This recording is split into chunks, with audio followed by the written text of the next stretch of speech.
are John Lynch and Kyle Shanahan to blame for creating this quarterback controversy?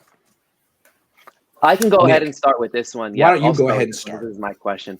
Yeah. So, I mean, if you go back to 2017, Kyle Shanahan had his master plan in place that the following offseason, they were going to go ahead and sign Kirk Cousins. So you went into the 2017 season with Brian Hoyer and CJ Beathard as your two options at quarterback. Then you trade for Garoppolo. He has a fantastic end to the 2017 season, gets hurt week 3, 2018. And then he comes back, leads. Oh, I shouldn't say leads, because we all know the 49ers had the best ground game, one of the best ground games in the NFL, one of the best defenses. They make it to the Super Bowl, and they're never satisfied. This past offseason, they were flirting with Tom Brady. I mean, how could you not? He's one of, if not the best quarterback of all time. And now this offseason, every time a quarterback becomes available, there's chatter that the 49ers may be interested. And of course, you are always looking to upgrade at the position, but I just feel like a lot of this controversy is self-inflicted because they're never satisfied. And again, you're always looking to get better. And you got to be more discreet when you're trying to look to upgrade at the position. So I do think some of the controversy is self-inflicted, and that's kind of where I stand on that matter. I went with injuries as a big blame for this, because if Jimmy Garoppolo played this whole season and they still went 6-10, then I think that would have answered the question on if Jimmy Garoppolo should be the quarterback of the future and there wouldn't be uncertainty. If he was injured and he didn't play, and that kind of adds to it. So I think that has a big play in this. Absolutely.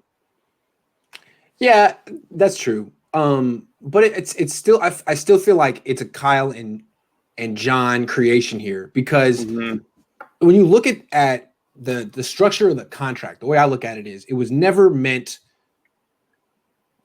for Garoppolo to play it all the way out. You get into year 3 and you either move him or you extend him. That's how it was created. It gives you the flexibility to move him or extend him, because it's so expensive right now. You're paying him $26-27 million a year. He's not worth that.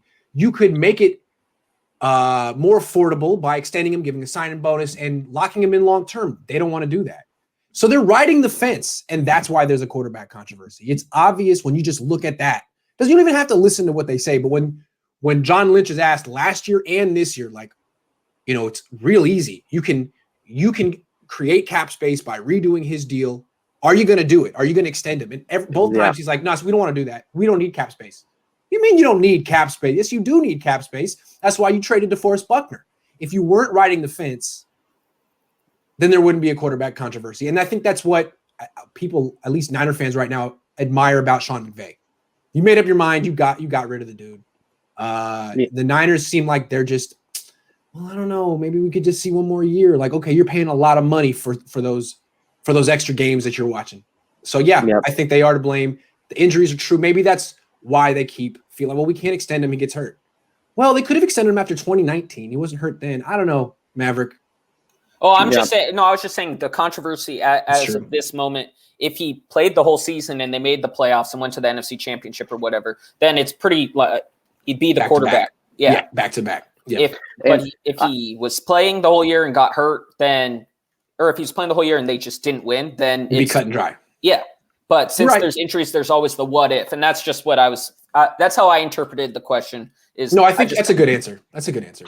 And one more thing to add. The reason why I admire Sean McVay is he just ripped off the Band-Aid. Like, pretty soon you have to make a decision as far as which route you want to go regarding the quarterback position. In this specific offseason, they're in a prime spot to do that. Deshaun Watson's available. If you don't want to trade the necessary assets to receive him, then you're picking 12th overall. And again, when you look at the makeup of this roster, they're picking higher or lower in this draft, I should say, or higher. They're picking 12th overall. This team shouldn't be picking 12th overall. So you can get your quarterback of the future. There's just no reason for this lack of commitment to go beyond this season, because you're going into year 5. Hopefully it's addressed going into year 6. Who's going to be your quarterback of the future? I just remember being on local radio stations, 95.7 KNBR, with Butcher Boy, maybe it was Dieter Kurtenbach on KNBR in particular. And he was telling me, this was 2019 or early 2020, look, the Niners are going to extend Jimmy Garoppolo's contract. They have no choice. They can't continue to have him play on this deal. They're going to extend him, and they never did. They never did. And Lynch was asked about it last month, and he said, "No, we're not going to do that. We have other ways to create cap space. As long as they're doing that, it tells you everything you need to know. They're not sold on him. They'd like someone better. It's kind of like how I see. It's like pretty much exactly how Gruden and the Raiders feel about Derek Carr, even though Carr's better. Yeah. I mean, it's obvious that Gruden wants to move on from Derek Carr, right? With the faces he makes and the lack of commitment and the fact that they won't extend his deal. It's the same thing. Well, they re-signed Peterman. They obviously want to get rid of Carr because Peterman's the future. Peterman's like the Nick Mullins of Vegas, the guy that the head coach really prefers deep down inside. People make fun of Mullins for throwing picks, but he didn't do it to that.